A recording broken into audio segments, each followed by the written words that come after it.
So welcome to the Happy Mindset Show, the show that brings you insights, realizations, and lessons learned in order to help you to live a life you love. Today's episode is episode number 27, and today's episode title is A Purpose-Driven Life. So today I'm joined by Loren Trlin. So Loren is a business coach, a human behavioural specialist, an ex-lawyer, and a life purpose alchemist. Her life purpose is to help you find your purpose so you live your own definition of happiness and success. And our personal mission is to give you the tools to change your mindset and consciousness. So thanks for joining us today, Loren. Thank you, Dennis. I guess my first question for you is, where did your journey begin? How far back do you want me to go? I guess Quite the story. I guess the pivotal moment where I guess your trajectory changed. So you are on a corporate legal career. Yes. I guess what made you change from that to where you are today? I think if we look at the pivotal moment in my life was back when I was 23 and I lost my dad.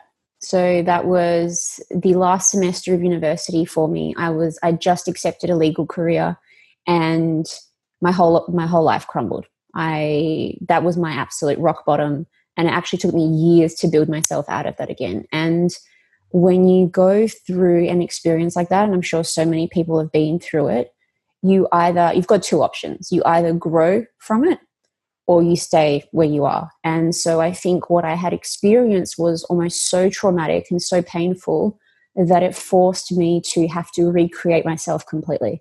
So because all of my pieces had fallen into parts, I then was given the opportunity to figure out, how do I want to reconfigure myself?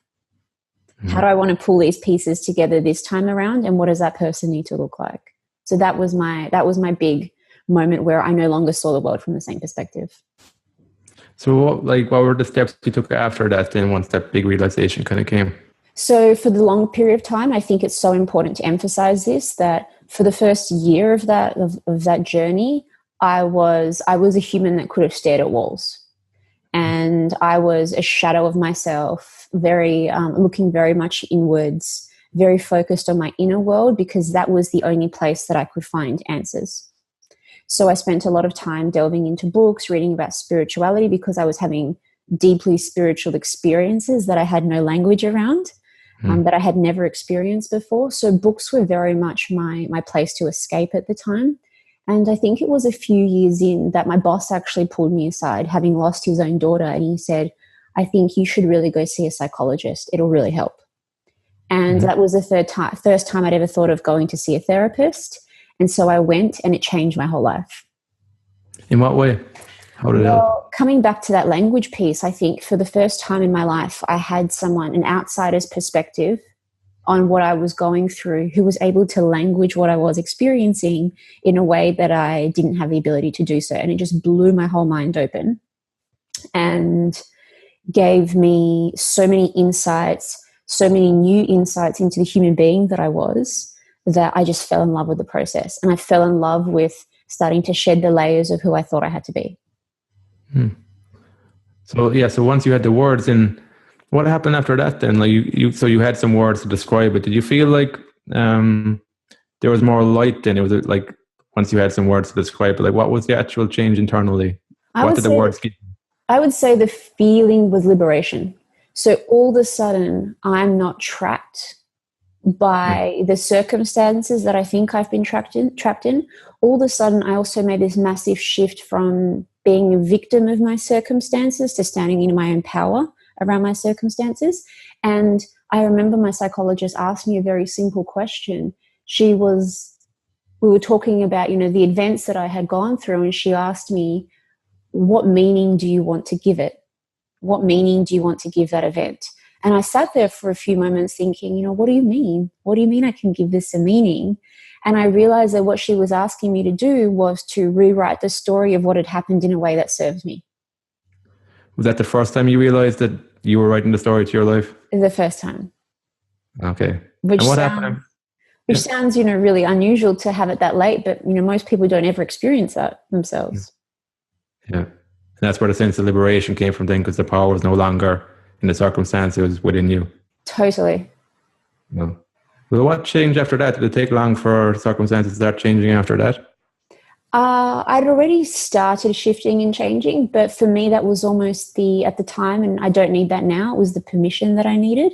Yeah. And for me to start to explore, to get curious, to experiment with who I really was.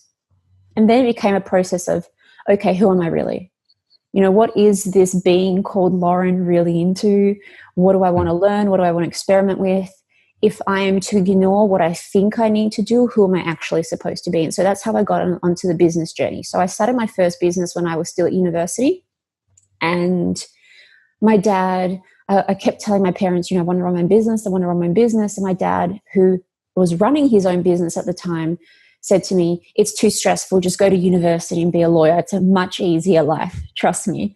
And so I think that kind of put me down the path of not necessarily doing what I should have been doing because I thought I had to go down that path. So it was a bit of for me, it was an unraveling process of being like, okay, put aside everything you think you have to be and who you really want to be. So that was the recreation process of pulling my pieces back together again.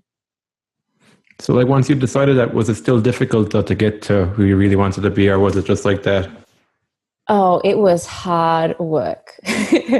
I think most people assume that it's easy when they see someone go for it from the outside. It's messy work. You know this mindset work is dirty work sometimes. There's a lot of wading through discomfort. There's a lot of it takes time. It's not an easy process. It can be painful, but then everything you want to get to is so worth it. So for me, one of the biggest challenges that I had was getting the people around me to understand and see that, just because we thought I was going down this path, or just because we thought our life was going to unfold this way, doesn't mean that it has to. So was it necessary? Yeah. So it was a really difficult time while all the characters in that story readjusted to this new reality. Okay. So at the start, did you feel like you needed to that the people around you needed to buy into it? Or, yes.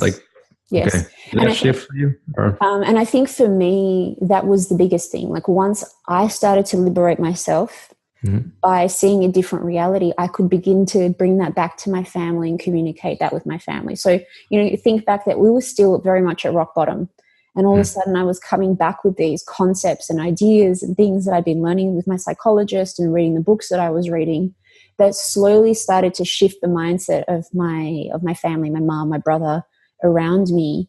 And it was really incredible to see that shift happen within our family. But it wasn't an easy one. There are a lot of tears, a lot of coming to terms with harsh truths and integrating that, a lot of letting go of who we thought we had to be. It was painful.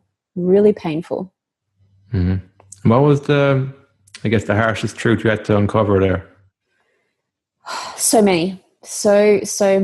And I think that the huge one, especially for my mom, was once again shifting from the mentality of I'm a victim to I'm the master of my own destiny.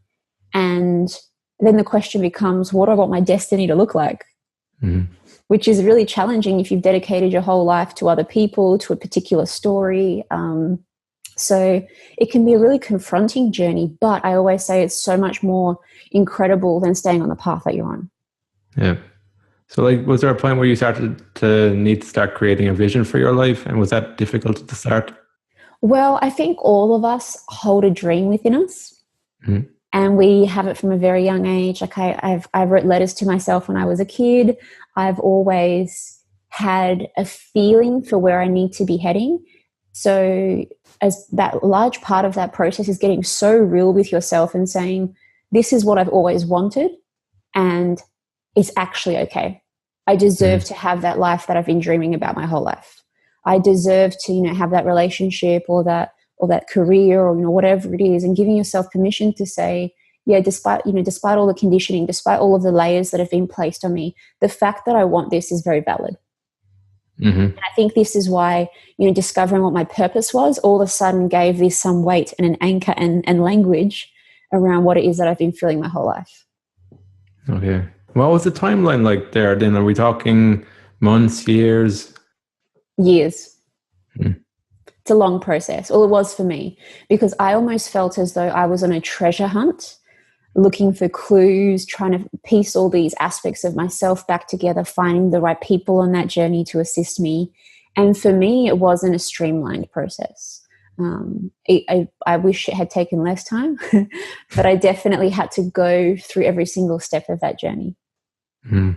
But I always say it saves you time in the long run. Yeah, I think so. What is it? There's like a line that says, easy choice is hard life, and then hard choice is easy life. You do the hard work up front, and I think it just sets you up for a completely different reality that, you know, you can't even imagine from the place where you currently stand. So like with all the inner work, what were the practical steps then that you started taking to build the life you're living now? I'm naturally a strategist. So for me, when I look at, you know, when it comes to designing the life that you want, there's a very much at the beginning of the process a creative aspect. So you start very broad and you're gathering clues and information and doing the research and finding out who you are, what you're curious about. And most people don't give this, firstly, they don't go to this phase because we're taught to jump to a solution immediately, as opposed to sitting in the discomfort of not knowing. This is actually part of what I take my clients through, and I tell them, hey, you're going to feel uncomfortable for the next couple of weeks. And that's because we're exploring, and we're not going to jump to a solution because you jumping to a solution has not gotten you to a solution so far. So let's take a massive step back. And so then we do that exploration process. And only then, once you feel like you've gathered enough information in that phase, do you start to converge onto some things that might be answers. So for me, at the very beginning of that journey, it was, what are my values? Who am I? What's my mission and purpose? I'm a genius, and why am I a genius? So those are all, and what's my vision for my life? So once I started to circle around those, I started to get a lot more clarity. Was that difficult to start, like getting clear on your values and your mission? Absolutely. No idea. You know, we think we know what our values are. 9.9 out of 10 of us have no idea, because we're told to hold on to these very vague terms, and we're never given the opportunity to really sit back and explore who we are and dig deep. What was the process like for uncovering your highest values? So for me, I feel very fortunate that a character, you know, a member of my journey turned up in the form of a life coach, and he helped me figure out all of that. So we did a number of sessions together, and it was really intensive. By the end of every session, I was totally brain fried, but he helped me uncover my purpose and my values. Okay. And in the zone of genius, what is that, the zone of genius? Oh, I call it this, you know, special concoction of the strengths that you have, the gifts, the skills that you've acquired along your journey. And if you were to write out your life narrative, all of the ups and downs, everything that you've pulled up along the way. And most people, we don't stop to reflect on what we've learned as a human being, what we've achieved, what we've been through. But when you tie all of that in together, you add your energy to it, you add a whole heap of other stuff, you add what I call scale. So, you know, what level of scale you want to work on. You start to have this really unique formula that I call, if we use, you know, more corporate language, or your competitive advantage. And so I say, like, you know, when you start to work in terms of your competitive advantage, you unlock all of these different aspects of your life that were never available to you. And I think the biggest challenge is that we've been conditioned to think that if I work in my genius, I won't be successful, or it won't make me money. Whereas I actually think that now that's false. What does it require? I guess, like, I think the zone of genius is so deep within the conditioning. Is it because people don't go deep enough that they're not making money from the zone of genius? Because it is quite easy to step out and kind of go, I want to follow this. And if you have the expectation that it's going to happen within a few weeks or a few months, it might happen. But if it doesn't happen, you might never get to your true zone of genius. Do you think that's one of the obstacles there? That's a really good point. And I think the key being that usually your zone of genius is so radically different to where you are now, that adjustment, you have to be willing to then rehone your entire craft, you know, to almost like quit a particular career and start something else, because it might take you years to get there, but it's still, I think, a shortcut process. So if I take the example of me being a lawyer, I was good at what I was doing, but I was working in what David Hawkins calls the zone of excellence, and an author called Gay Hendricks calls it the zone of excellence.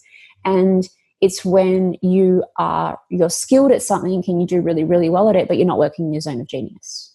So there is, by virtue of that, it's quite a difficult journey, involves a lot of energy, a lot of application, as opposed to working in your zone of genius.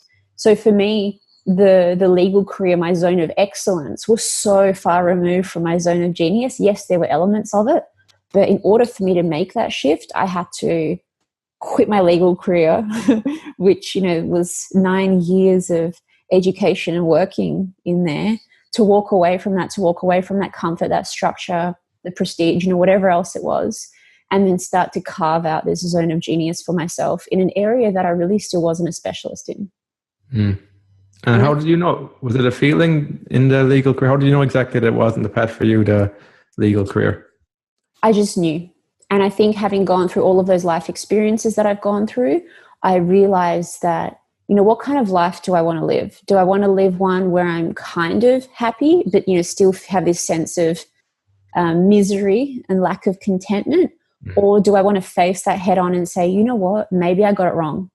Or maybe this was just one step in my journey towards, what I'm supposed to do next. And so leaving the legal career, I have zero regrets about doing it because it's led me to where I am today. And I think we can't connect the dots. As Steve Jobs says, we can only connect them looking backwards.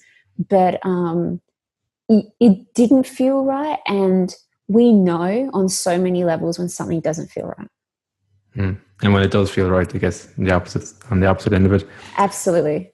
What were the transferable skills from your legal career to what you're doing now? So I'm naturally, my zone of genius is big picture thinking. Mm-hmm. So being the creative innovator, where I am not strong is getting down into the details, being I'm an implementer, but I'm not detail focused. So the legal side really helped me to balance out my skill set. And I think that was probably, why it was so fundamentally important for me to go through that. How to think in a very structured and strategic manner. And there's a level of analytical thinking that you learn as a lawyer that I think is incredibly powerful in business and in life. Do you see a difference between working harder and working smarter? Absolutely. And I always say that I'm naturally a lazy person, so I'd rather work smart. Explain that. Yeah, explain why being kind of like being a lazy person. I guess it's semantics really, but like it helps you to think of ways to optimize your time and And I think it's more so, and you're right there, it's just a matter of the word that we choose. I'm definitely I value efficiency. It's one of my top values. So I'm always looking for ways to shortcut the process, as opposed to doing things a certain way because we've been told to do things a certain way. So I guess it's creativity really, isn't it? It is. It's a really good point. It really is. And I was finding that doing things the hard way wasn't working for me. I was getting frustrated, hitting my head against the wall, not getting the results that I want, not feeling the way I wanted. So then something had to change. The formula had to change. And so that's how I started experimenting with how do I optimize this? How do I live in my zone of genius? How do I work smarter and not harder?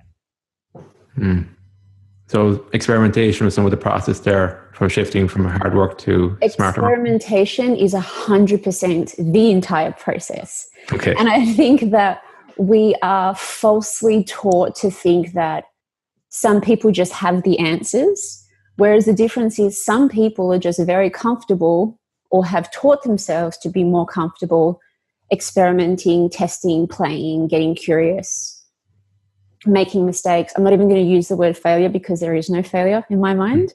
Stumbling forward into what it is as opposed to just being naturally gifted. So what was the biggest mistake that you've made that you've learned from it? The biggest mistake, probably listening or giving too much weight to the opinions of others when my gut instinct. And for me, my gut instinct is in my might say belly or solar plexus, where my gut instinct was recoiling and saying, no, I think you should go and do it this way. So I've spent a lot of time experimenting between understanding firstly what the voice of the ego and the brain wants me to believe sometimes, which can be misleading, and then understanding the voice of my gut instinct. Are you able to differentiate quite easily nowadays, or does it still trick you quite a lot? Or I find that using techniques, say, for example, meditation really helps to clear the chatter of what I call the monkey brain. Yeah. And I've also learned, and this is a matter of practice for a lot of people, just getting really comfortable with understanding that the voice of the gut instinct is actually quite different to the voice of the mind, or what it is for me in any event. So experimenting between the two. And now I know I've gathered enough data to know that every time I don't follow what my instinct is telling me, I end up at a crossroads or a solution or at an outcome that isn't aligned with who I am. Yeah. So how do you find a balance when you're creating a personal brand around being true to yourself and connecting with other people? How did you find that? I think we all have this common denominator that we're human. And It's a pretty good guarantee that if I'm experiencing something and talking about it, that it's going to resonate with people. So for me, I always want to bring this balance of two aspects to things. Let me tell you a story about my life. Let me tell you about the stuff I've been through, what I'm currently going through, what I'm learning as a human being. And then let's put some structure and learning around it so that you can also see how that is applicable to your life in a very structured manner. So it's almost like sharing a series of my experiments with the world, and then telling people, hey, now you've got some sort of framework to work with. Now go out and experiment with it yourself and report back. Let me know how you go. And so for the personal brand, how do you think about personal brands, and like what advice would you give for somebody who's starting out and they haven't really done the inner work too much yet? They're just kind of starting out. What would be your advice for somebody to create a strong personal brand they can be proud of? Yeah, good question. So firstly, I was terrified about putting myself out there. And I remember when I was starting this business being like, who makes their brand their name? So it's even weird still talking about it. So I've got a few people on my team, and we call it the Loren Trlin, like the Loren Trlin business and brand, which sounds so bizarre because it is my name. But you quickly get over it because you realize that people are on this journey because they want to connect with you. And I think, with something like coaching, that's incredibly important to create that human connection. So for anyone that's starting out, I always say when you start on this journey, my clients ask me all the time, what sort of content should I put out there? And the reality is you don't know. You don't know. None of the great writers knew what kind of content they should put out. Someone like Gary Vaynerchuk, his strategy is to just put a ton of content out there and see what resonates. So it's the same with us, right? We have to almost step out of our own way and start experimenting. So I started writing on LinkedIn years before I actually launched this business. And that process of playing with my voice, writing my stories, putting them out there, seeing what connects with people has really helped me refine what it is that I like talking about. And I'm still refining. Yeah, it's like, I do think you're like, I read somewhere too, your values do shift it like as you get older yourself. It's like, it's not like static, it's quite dynamic as you evolve yourself, things change anyway. Well, I think it's from, I think like a core aspect of you stays the same, but the cool thing is you can adjust. Yeah. You might want to have a phase in your life where you're like, I really need to bring that energy of mastery through so that I can get really good at my craft. And you can bring that in. How do you think of comfort zones actually? That just stick the bell there with the thermostat. Yeah. So we all have our internal comfort zone. And for me, I'm always looking for ways in which I can shift it. So a really great, simple exercise that I think we should always apply to our life is, how do I create mini challenges for myself that still feel safe, that aren't necessarily me being all in and taking enormous risk, but I'm training myself and my mind to see that, yes, I can create challenging circumstances in my life and overcome them. Okay. Do you have an example of like a small thing that you've done? Yeah. So back when I was still a lawyer, I would challenge myself with little things like start a blog, create a WordPress site, go out and learn this skill, go out and learn coding or whatever it was at the time. And I just created these mini challenges, and I didn't care if there was no outcome. I just knew that I was curious, and so I had to go out and experiment. And so I say this to a lot of people because we get so caught up in thinking, oh, my experiment needs to lead me to a new business idea or it has to make me money. Actually, in those early stages, it doesn't. You just have to go out there and play. And then if you play for long enough, then it kind of takes on a life of its own in any event. Yeah, makes sense. How do you think about happiness and purpose? Like, what's your thoughts around that? For me, happiness is deep contentment. So as opposed to chasing a high, I think if we can chase this feeling of, you could call it deep inner peace, a deep sense of knowing, a deep sense of contentment with ourselves, that is the overarching feeling that all of us are going for as human beings. Mm-hmm. Knowing that I'm living something of meaning, that I'm having an impact on the people around me, and that my life means something. And that's ultimately what we're all chasing on some level. That makes sense. And do you have any books that you'd recommend? Oh, so many. So you mentioned earlier, The Big Leap is a fantastic one for anyone that feels like they're stuck or hitting their head against a ceiling at the moment. It really helps give you a level of awareness around how you might be sabotaging yourself. And that was a very powerful book for me. I mentioned Power versus Force, which is another great book looking at the distinction between how our society has been built around this notion of force, whereas actually we can work from a place of power, and how that can help us accelerate our results and success even more. I mean, I could go on and on. How do you see the difference between force and power? Because it's quite subtle, I think. It is. If I was to describe it for myself, so for me, force was pushing, even in the face of resistance. For me, power is sometimes pushing and sometimes knowing when to take my foot off, sometimes knowing when to go around, sometimes knowing that I have to just stand there. And it's this intuitive knowing that is a lot more aligned with how I think the universe and life operates, that has allowed me to sort of, I don't know, like not have to push a boulder up a hill. It's allowed me to sort of find this flow with life, where incredible opportunities have opened to me that I never saw coming, simply because I wasn't so fixed. Okay. So there's more of a flow. Like, how did you start learning that? Was from experience of like trying things out and getting frustrated? Absolutely. Yeah. And I think, a lot of what I do now is I will like hit the pedal and I will floor it, and I will work so hard, and I'll do so much action. And then there'll come a time where all of a sudden I don't feel like doing that. So I know now, having experimented enough, that it's time for me to take my foot off the pedal. But that's not me being lazy. That's me creating space for the next wave of creativity and insight to come through.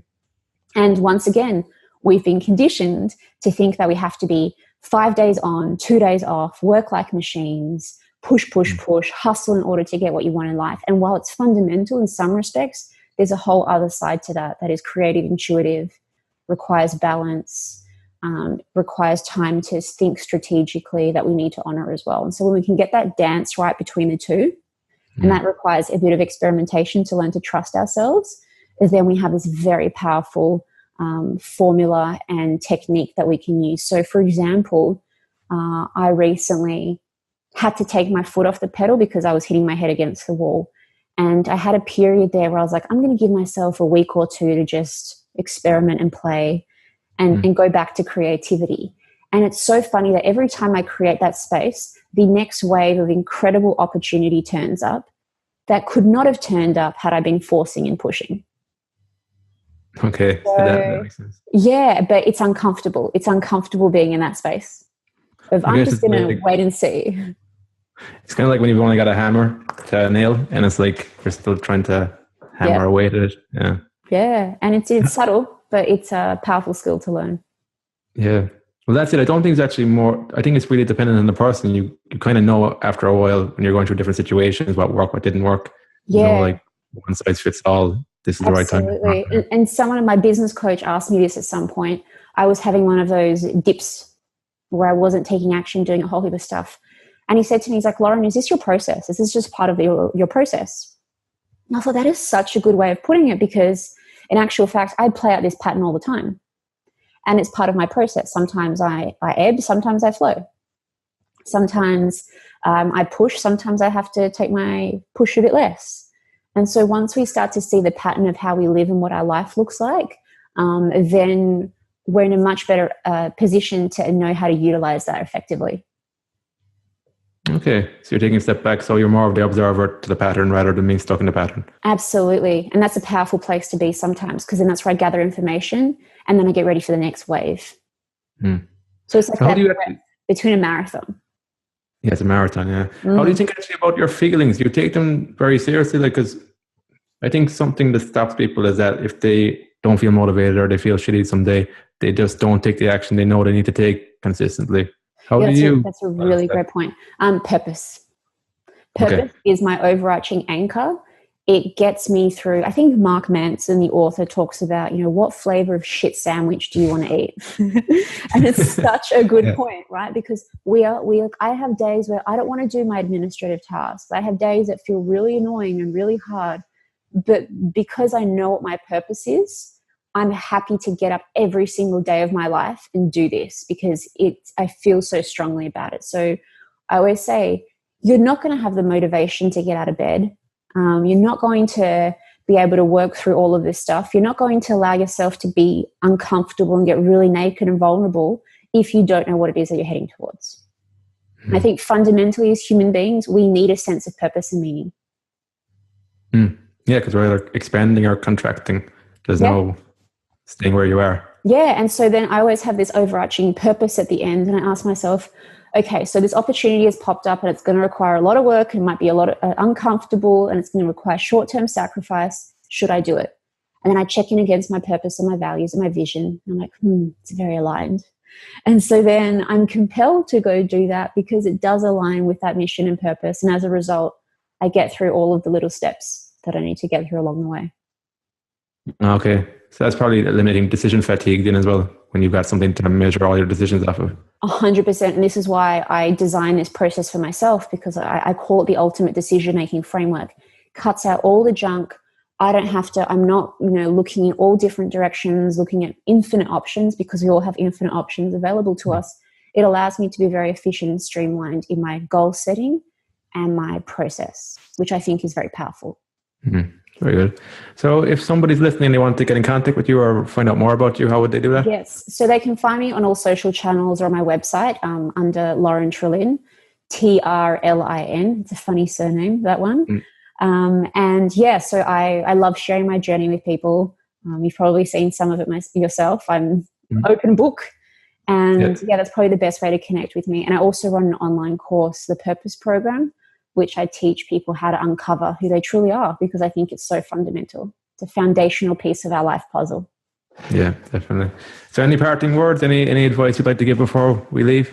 It's probably something along the lines of, without being overly morbid, that life is fleeting. And we really need to enjoy this experience that we've come here for and know that there's no right or wrong, that it's not as black and white as we think it is, and that we're here to experiment, to evolve and grow. And if we follow that growth and evolution, it's going to lead us towards greater love, greater happiness, greater success, and ultimately everything that we've ever wanted. So, I think that's what my parting words are. Perfect. Great message, Loren.